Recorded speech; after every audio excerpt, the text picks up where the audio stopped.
Shalom, shalom frères et sœurs en Christ et bienvenue à la Rhapsodie de ce jeudi 16 novembre 2023. Rhapsodie écrite par le pasteur Chris Oyakilome et la lecture et l'explication vous est offerte par les vérités de l'évangile. Le thème d'aujourd'hui est « Concentrez-vous sur la parole ». Le verset est pris de Actes 20, verset 32 qui nous dit « Et maintenant, je vous recommande à Dieu et à la parole de sa grâce qui peut vous édifier et vous donner l'héritage avec tous les sanctifiés. » Alléluia. Le pasteur Christ dit, avez-vous remarqué que la Bible ne dit pas de vous édifier avec la parole? Elle dit que la parole vous édifiera. Alléluia. Tout ce que vous avez donc à faire, c'est de digérer la parole. Ayez-la en vous pour pouvoir la déclarer et la vivre. La Bible dit dans Colossiens 3, verset 16, que la parole de Christ habite en vous abondamment. Non seulement la parole peut vous édifier, mais elle peut aussi vous donner un héritage. Peut-être que votre ami a reçu un gros héritage de son grand-père qui l'a rendu riche, mais que vous n'avez rien reçu du vôtre. Cela ne fait aucune différence. Votre héritage en Christ dépasse et surpasse tout héritage que vous pourrez obtenir dans ce monde. En tant qu'héritier de Dieu et héritier joint avec Christ, vous êtes héritier de tout ce que Dieu possède, y compris le monde entier. Psaume 24, verset 1 dit « À l'Éternel, la terre et ce qu'elle renferme, le monde et ceux qui l'habitent. » Et dans Agé 2, verset 8, il dit aussi « L'argent est à moi et l'or est à moi, dit l'Éternel des armées. » Lisez aussi Psaume 50, 10 à 20. Le Seigneur dit « Car tous les animaux des forêts sont à moi, toutes les bêtes des montagnes par milliers. Je connais tous les oiseaux des montagnes, et tout ce qui se meut dans les champs m'appartient. Car le monde est à moi, et tout ce qu'il renferme. » Alléluia. Cela devrait vous donner une idée de votre héritage en Christ.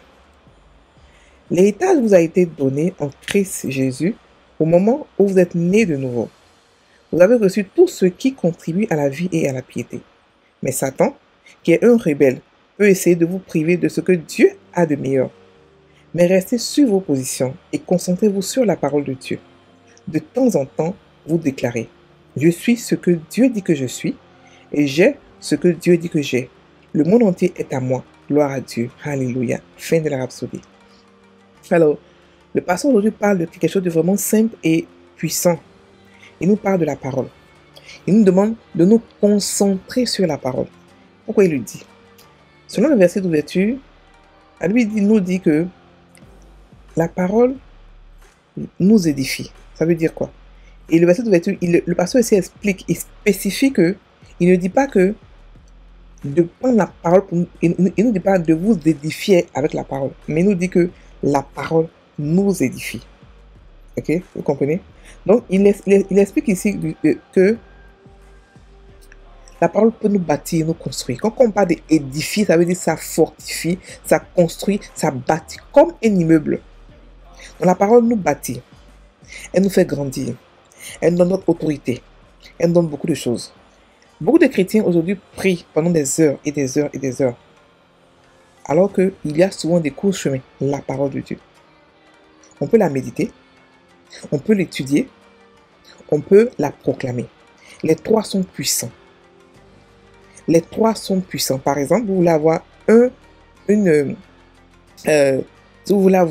une guérison, sachant que vous êtes chrétien et que la guérison, la santé divine vous appartient, vous prenez les paroles de santé divine, vous commencez à les proclamer. Vous allez dans pas longtemps, non seulement être guéri, mais être conscient de votre santé divine. Et c'est en cela que ça va commencer à marcher. Donc la parole est très puissante et c'est valable dans tous les domaines. Vous pouvez la proclamer. Vous pouvez choisir ce que vous voulez. C'est-à-dire qu'on a beaucoup d'exercices spirituels qui sont mis en jeu, qui sont là, pardon, pour pouvoir les utiliser. Il y a l'évangélisation, l'étude biblique, la méditation, la proclamation. Vous pouvez prendre n'importe laquelle pour changer votre manière de penser. Ils sont là pourquoi? Ils sont là pour nous changer notre mentalité, pour que nous puissions commencer à penser, parler et agir comme Dieu. Nous puissions avoir la mentalité du royaume. C'est pour cela que la parole de Dieu est venue. Pour que nous puissions devenir la parole. Donc, il nous dit que la parole de Dieu nous édifie, non seulement cela, Mais pour ça, il faut que nous la digérons, comme j'ai expliqué tout à l'heure, par la méditation, par l'étude biblique ou par la proclamation. Mais la méditation, à mon avis, comme elle prend en compte et l'étude biblique, et la méditation, et la proclamation, elle est encore plus puissante. À mon avis, elle est puissante parce qu'elle prend trois choses à la fois. Elle prend trois exercices spirituels à la fois. Donc, il nous dit ici que il y a aussi une autre chose, pardon. Il nous dit aussi que la parole, non seulement elle nous édifie, mais elle nous donne notre héritage. Comment est-ce qu'elle le fait? Vous savez, on a reçu beaucoup de choses en Christ, beaucoup, mais beaucoup d'entre nous ne vivent pas cela parce qu'ils ne sont pas conscients de ce qui est à leur disposition. Ils sont au courant, d'autres sont au courant, d'autres sont même pas au courant, mais d'autres sont au courant qu'ils ont reçu le monde entier comme héritage. Mais comme ils ne sont pas conscients, ça n'agit pas. Dieu ne force rien. Il ne force rien. Il ne force pas sur nous, même ce qui est bon. C'est-à-dire que ça nous appartient, mais il ne nous force pas à l'avoir. On doit même nous-mêmes accepter de l'avoir. Et pour l'accepter de l'avoir, on la médite, qu'on la proclame, qu'on l'étudie, c'est comme ça, en cela qu'on accepte notre héritage. Ok? Donc quand on commence à la méditer et à l'étudier ou à la proclamer, on commence maintenant à se disposer pour pouvoir la posséder. C'est-à-dire que on la possède dans la méditation. Parce que ça marche seulement lorsqu'on est conscient. Lorsqu'on est conscient, lorsqu'on a la mentalité de ça. Dieu veut nous donner la mentalité du royaume. Donc lorsqu'on commence à méditer la parole ou à faire des exercices spirituels qui nous permettent de pouvoir changer notre manière de penser, on commence à posséder ce que nous appartient. Ok, vous comprenez? Donc c'est important de méditer. La Bible nous dit dans Josué 1 que celui de la loi ne fera point de ta bouche, médite le jour et nuit. C'est pour agir fidèlement selon tout ce qui est écrit, et c'est car c'est alors que tu réussiras dans tes entreprises. Il nous dit ici que la méditation permet de pouvoir penser comme Dieu, parler comme Dieu, et de pouvoir agir fidèlement, de pouvoir pratiquer la parole pour avoir quoi? Le succès. Donc le succès ou notre héritage, tout ce qu'on doit posséder passe par la méditation de la parole. Lorsqu'on médite la parole assez, on commence à penser, agir et parler comme Dieu. On commence à avoir sa manière de penser. Et on possède maintenant ce qui nous appartient. Comme tout à l'heure j'ai dit, avec le royaume des cieux, c'est la conscience. Quand tu es conscient que ça agit, quand tu n'es pas conscient, ça n'agit pas. C'est pour ça que beaucoup de chrétiens meurent par empoisonnement, beaucoup de chrétiens meurent par maladie parce qu'ils ne sont pas conscients de ce qu'ils sont comme héritage. D'autres sont au courant. Ils ont appris ils ont reçu la santé divine, ils ont appris beaucoup de choses, mais ils n'ont pas pris la peine de pouvoir méditer. Vous savez, on a notre part à jouer. La Bible nous dit, travaille à ton salut. On a notre part à jouer dans le salut. C'est-à-dire qu'il y a des trucs que nous, on doit faire. Dieu ne peut pas nous forcer à méditer la parole de Dieu. C'est impossible. C'est nous, on doit décider qu'on va la prendre, on va la mettre, on va la manger, on va la digérer, on va la ruminer, on va la méditer. Donc quand tu fais ça, elle devient maintenant pour toi vie. Elle devient maintenant pour toi réel. Et quand elle devient réel, c'est là maintenant que tu commences maintenant à réaliser, à récolter maintenant les fruits de ton héritage. Donc il explique ici que si quelqu'un de vos amis quelque part ou quelqu'un a reçu un héritage terrestre, ne soyez pas jaloux ou ne l'enviez pas. Parce que l'héritage que nous on a reçu en Christ est plus grand que n'importe quel héritage terrestre, n'importe lequel. N'importe. Parce que d'abord, le monde entier nous appartient. Dieu nous a donné le monde entier, pas seulement la terre, mais les cieux. Tout ce qu'il a créé, les galaxies, tout nous appartient. En plus de là, les animaux nous appartiennent. Ce que ça contient, que non seulement on a reçu la terre et tout ce qui contient à l'intérieur, tout nous appartient. Tout ce qui appartient à Dieu nous appartient.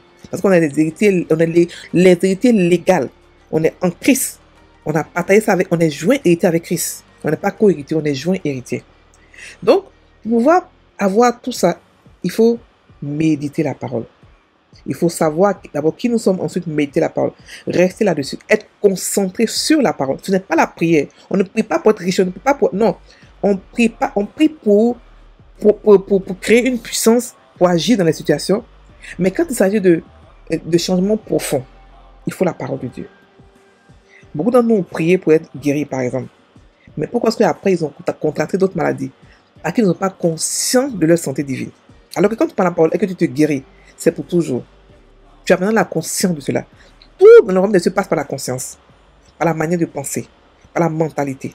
Sans cela, il n'y a que des frustrations. Dieu veut que nous puissions avoir sa manière de penser, sa mentalité, afin de pouvoir parler, agir et penser comme lui. Surtout penser, parler et agir comme lui. C'est ce qu'il veut. pour ça qu'il nous a donné sa parole, afin que sa parole puisse en nous devenir Dieu en nous et révéler le Dieu qui est en nous. Ok? Donc, faites des confessions tous les jours de proclamation, des méditations et surtout étudier la Bible. Sur cette plateforme, on a des méditations groupées. Vous pouvez nous joindre, on va vous mettre dans un groupe sur WhatsApp et on médite tous les jours, on médite 7 fois par jour ensemble. Et ensuite, dans les groupes secrets, dans les groupes privés, on médite encore 2 fois par jour par rapport au pays où vous êtes. On médite en plusieurs langues. On médite en bambara, en espagnol, en anglais, en plusieurs langues. Donc, si vous voulez méditer, faites-nous signe. On va vous intégrer dans un groupe et puis on va vous aider à méditer. Ok? Et il y a aussi Lingala. Ok? Donc, on va prendre la prière. Cher Père,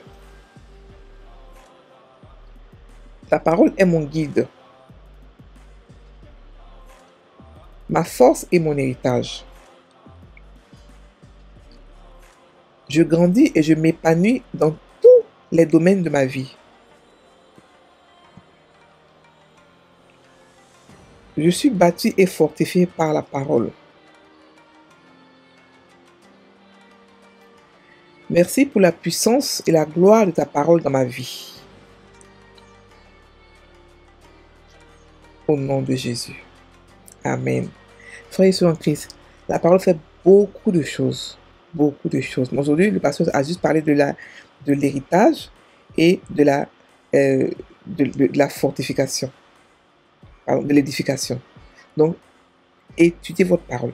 La parole de Dieu est là pour qu'on puisse l'étudier, pour qu'on puisse devenir la parole. Donc, ne vous découragez pas. Quand il y a une situation, cherchez dans la parole qu'est-ce que la parole dit de votre situation et prenez-la, méditez-la, personnalisez la parole de Dieu et faites-la vôtre. D'ici quelque temps, le problème va disparaître parce que la parole de Dieu ne ment pas. Ce n'est pas une parole d'homme, c'est une parole de Dieu. Elle est puissante, elle est Dieu. La parole de Dieu est Dieu. Lorsque vous la prenez et que vous la méditez, vous méditez aussi Dieu. Vous devenez des dieux à 100%. Votre divinité est plus visible ou est plus réelle que votre humanité. On n'est pas humain, on est des divins.